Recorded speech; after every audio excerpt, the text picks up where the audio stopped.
Hi, this is PG Korn live from the WCG 2002. We are now showing the final of the Nations Cup in StarCrfat Boudoir. This is a 2-on-2 team competition, and the two finalists are Korea and Kazakhstan, surprisingly. The Korean team consists of the Korean Terran player Odyssey and the Korean Zerg player Junvi, while the team from Kazakhstan consists of one player. His nickname is Adolf, strangely, and the other player's nickname is I'm not too sure. It's quite an unknown player, but we will be able to read his nickname quite soon. In general, the team from Kazakhstan is really unknown, so it's really surprising that they have come so far. They have kicked out Germany during the competition, and they've obviously beaten all other opponents so far. And Fischer told me that they have a nice team play, but they are not great one-on-one players. And this should be the exact opposite for the Korean players, who are great one-on-one players, but probably don't have such a good team play. Okay, now actually I have to apologize because I wasn't told that the game before that was a game to determine the third place of this competition. So the game China against Italy was a game deciding who becomes third and who becomes fourth in the competition. So the Chinese team is third in the Nations Cup and the Italian team is fourth. And this now is a final game deciding who becomes first, who becomes the winner of this Nations Cup. Okay, now Fischer has just joined me. He can probably tell me something about the team from Kazakhstan, about their team play and how it came that you and Soccer lost against them. We played them in best of one. This whole tournament is in best of one and single elimination. So we just could see their skill in one game. That's probably not enough to tell really much about them, but they were much better than in the one-on-one competition. And their team play seemed as if they played many games together. I guess they know each other pretty well, much better than I did with my ally. And they did really good combos, like Muta and stuff combined with ground units, and they timed their rushes very well. So which race do they play? Which races did they play against you? Well, against me and Soccer they used Zerg and Protoss. Okay, so we can expect this match to be Zerg and Protoss on the Korean side against Zerg and Protoss on the Kazakhstan side. This might suggest that, Zerg and Protoss on the Kazakhstan side and Zerg and Terran on the Korean side. So this will be a pretty much balanced matchup again.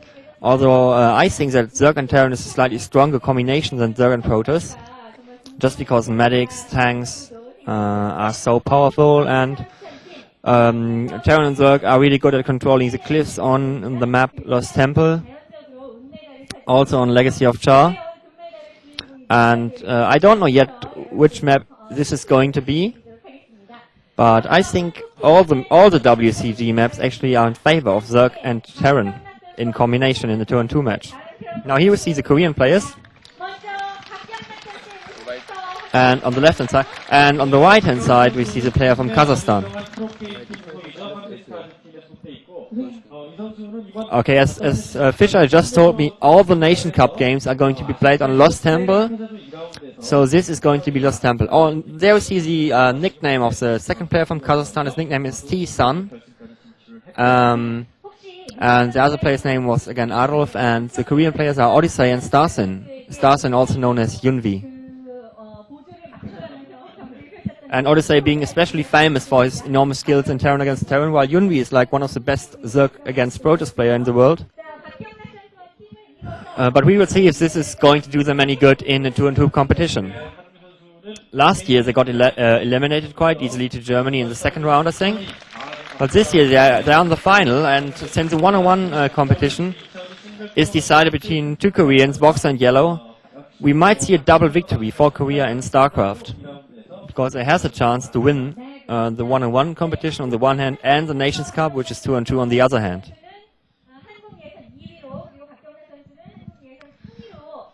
So again, we are now waiting for the Korean commentators to start the game.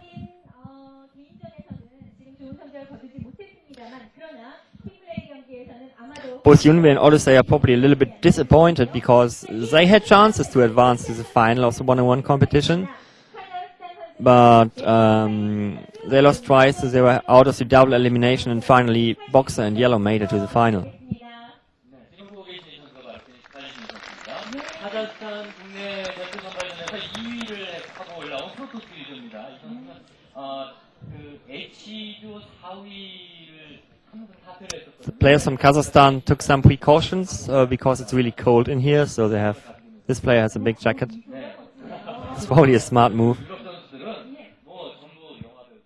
And right now they are just chatting to each other, probably about strategies. I don't know if they take this competition too seriously, because as far as I know, there is no prize money for this competition.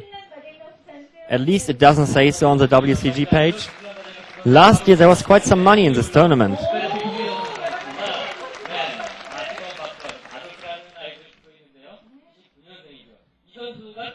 One player from Kazakhstan was just waving to the audience,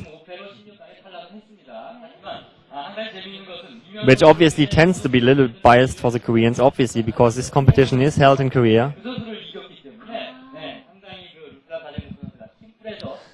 And this sometimes can be annoying for their opponents, because every good action of the Koreans is basically the audience applauds, and this can be pretty much disturbing. Especially if the game is really close and you have to concentrate. But well, this is part of this competition. This is basically part of every big tournament. Although in the main hall where most of the games are played, it's strictly forbidden to make any loud noise, so the spectators have to be really quiet there. While on the other hand, here in the theater, they actually want them to be a little bit louder and more enthusiastic, because this is broadcasted on television as well, on Korean television. And this match is broadcasted on the Korean channel GemTV. And GemTV on the one hand and OnGameNet on the other hand are the two big Korean game channels who tend to host StarCrfat and Warcraft 3 tournaments all the time. And this is basically the main reason why there are so many paid pro gamers in Korea, because they play for the television, they play in these tournaments, they get a lot of recognition from the public, and that's why they can get sponsors. And these sponsors basically use the players to advertise for their brand. And this works is basically the same as in any other sport. Okay. Now the game is starting. Kazakhstan against Korea, the final of the Nations Cup in StarCrfat Food War. Good luck to both teams.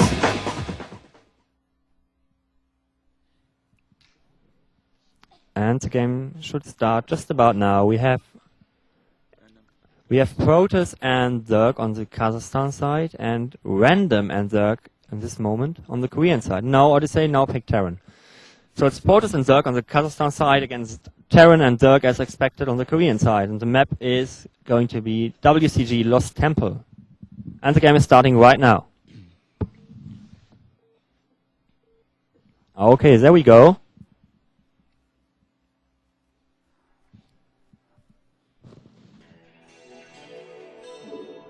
Okay, Starsin, also known as Yonvi, is violet.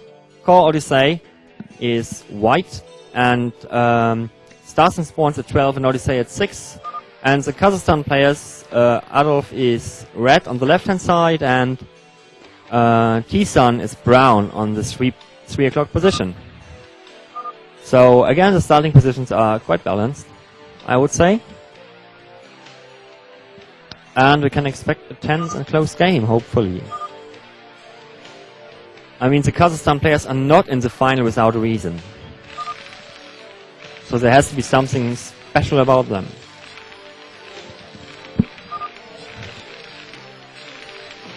There we see Odyssey. Being Terran at 6 o'clock, just building a cities, nothing special so far. And this is Yunbi. Zerg at 12. No fast pool by him. He might again go for speedlings, so 9 pool speedlings. And this would be T-Sun. from Kazakhstan. And this is his ally Adolf. Well, for me being German, this is quite a strange name. So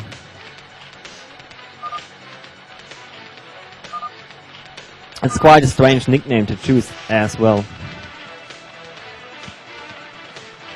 Okay, the Kazakhstanian Zerg player is now getting a spawning pool, and Yungi is probably getting his spawning pool right now as well. Yes, he is, and he's getting gas as well, so he is quite surely going for a quick speedling build. Same, he did the same against, no, actually not.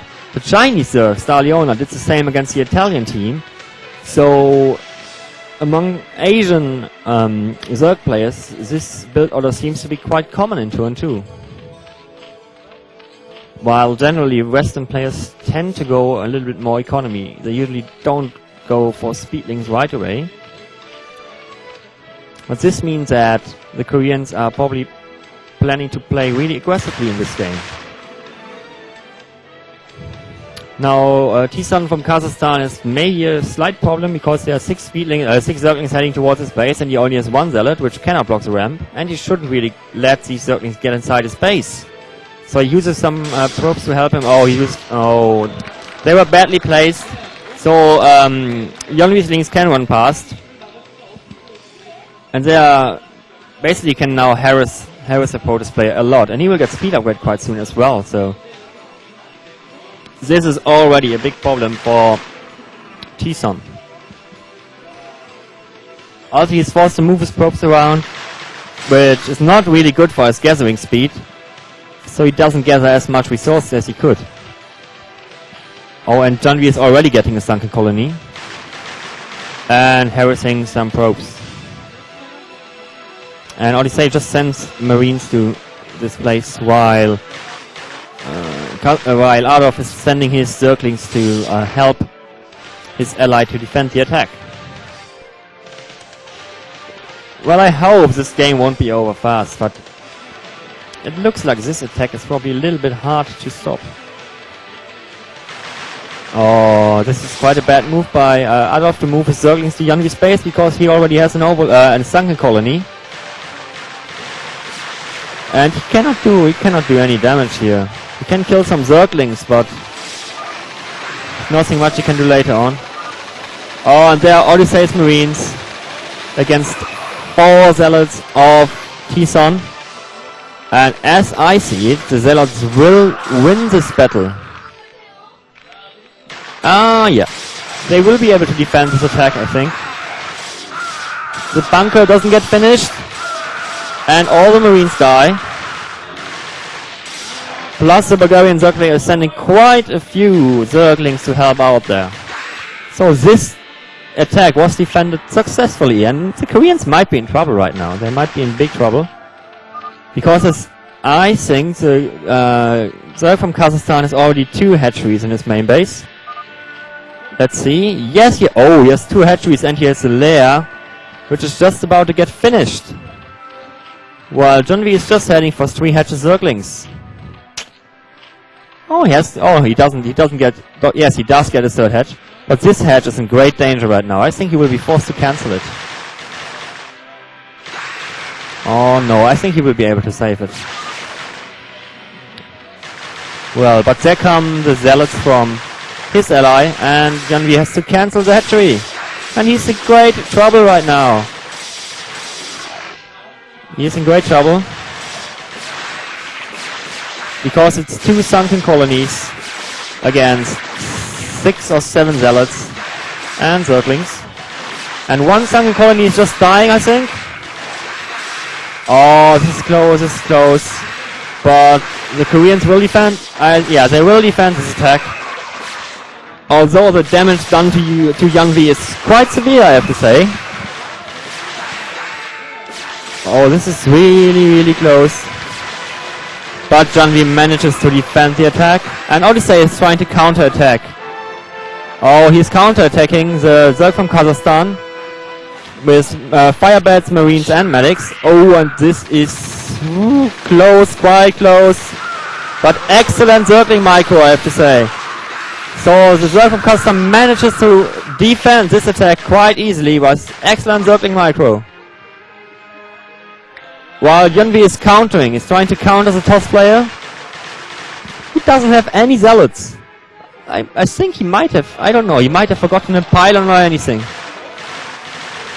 So he's now killing the probes of T-Son. Oh, probes against Zerglings don't do too well. And he might be losing all of them. Oh my god. He uses all his probes, and there come 2 zealots. And I'm not too sure that they can save the Nexus. There are 2 more zealots, if he should really move them to defend his Nexus. Oh my god, there come the 2 reinforcing zealots. So he will survive. T-Son will survive. But his economy has been severely damaged. And there comes another attack of Odyssey on the Zerg from Kazakhstan, who has just sent all his Zerglings to defend his ally. So if the observers would probably... Yeah, there's only 1 sunken colony against probably 10 marine cinematics. Oh, and now it's 2 Mutalisks, but this game is pretty much over. The Zerg main is just dying. And the Protoss base is pretty much damaged as well, because so many probes have been killed there.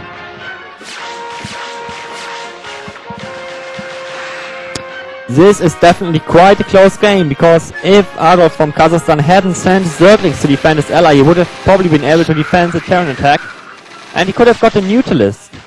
A Mutalist would be really devastating, because Janvi doesn't even have gas.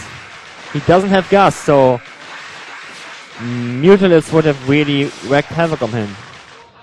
But well, this is pretty much over. There's 1 counter attack of the Kazakhstan team on the Koreans, on Janvi, but he manages to defend that attack quite easily using his sunken colonies, drones and Zerglings. I have to say it's quite a close game. But the Koreans are going to win it. There's the last remaining building. Oh no, there are 2 remaining buildings of the Kazakhstani Zerg. 2 extractors, and 1 is just getting killed. And the other one is surviving because Odyssey doesn't spot it at the moment. He just runs past. So the Zerg from Kazakhstan is still in the game, having 2 Mutalisks. He can use them to annoy the Zerg. But the Protoss player is just going to die now, and the team from Kazakhstan surrenders.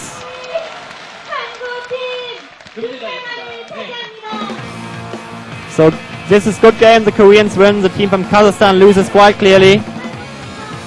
In the end, although there were some chances for them to turn the game around to win. But fate wasn't on their side this time.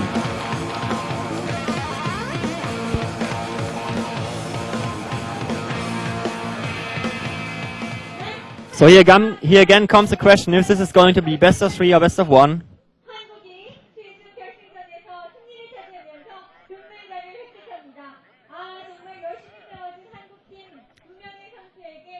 Certainly the game who decided who became third wasn't best of 3. But the final might be. We will know in a couple of moments. So, Fischer, what do you think about this game we have just seen? Well, it was like I thought. Odyssey just did ordinary style, while the Zerg, Janwi, Starsin did his rush.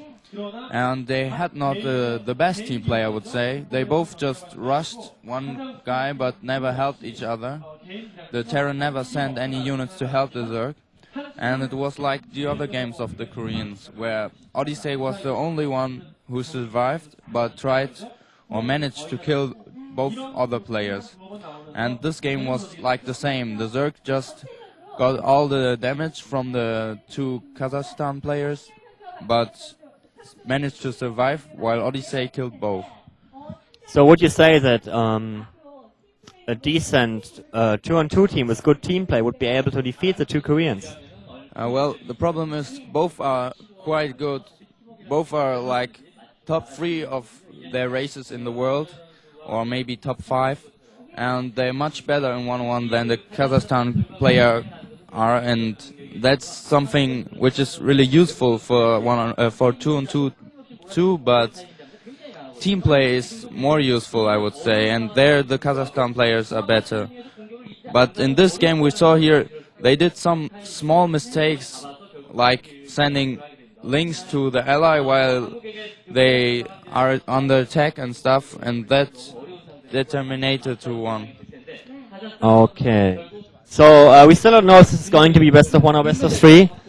And until we know, we might just talk about the upcoming final of the World Cyber Games, Boxer against Yellow. So my personal tip for this match is that Boxer is going to win the first game right away on Hall of Valhalla, and this would mean that he's again the world champion. So Fischer, what do you think about that match? Do you think Yellow is going to make it or Boxer? Well, I think Yellow can win against Boxer, but the problem is the final map is Valhalla, and Valhalla is, I would say, it's not a Zerg map, and it's even hard Protoss against Zerg on that map, and Terran against Zerg is hard too, so Boxer will choose Terran and Yellow will play Zerg, I guess. So Yellow is in big trouble if Boxer managed to play Micro like he did against Blackman, and even if Yellow would win, he had to win another game too. So I say it's maybe 1-1 in the end, but the result is that Boxer will win. Right, and we have also seen Boxer showing an amazing performance in Terran against Zerg so far. He has shown major weaknesses in Terran against Terran and some weaknesses in Terran against Protoss, but his Terran against Zerg play is as good as ever. He has an amazing Marine micro, an excellent dropship control, and he really is able to annoy and harass the Zerg from the start. So Yellow will have a hard time, especially Boxer has the psychological advantage because he has beaten him already once in the final round, sending Yellow to loser bracket right away, but Yellow made all his way through the loser bracket, winning all his games, to the grand final. So Yellow has only lost 1 single game in this whole tournament, and this was against Slayers Boxer. Well, Slayers Boxer has already lost, let me think, 3 games. He lost twice. No, actually, it was 3 or 4 games. Let me say. He lost twice to Frost, and he lost to the guy from Peru, Jose. Yes, so he has lost 3 games in this tournament, and all have been Terran. So he's quite weak in Terran, but this shouldn't affect his performance in the final game against Yellow on Hall of Valhalla. Alright, the players have taken their headphones off, so I think it was just best of 1. So Korea is the champion of the Nations Cup 2002 in StarCraft Brood War. Congratulations to Korea and also congratulations to Kazakhstan for a surprising and excellent second place. This was PG Korn, bye bye.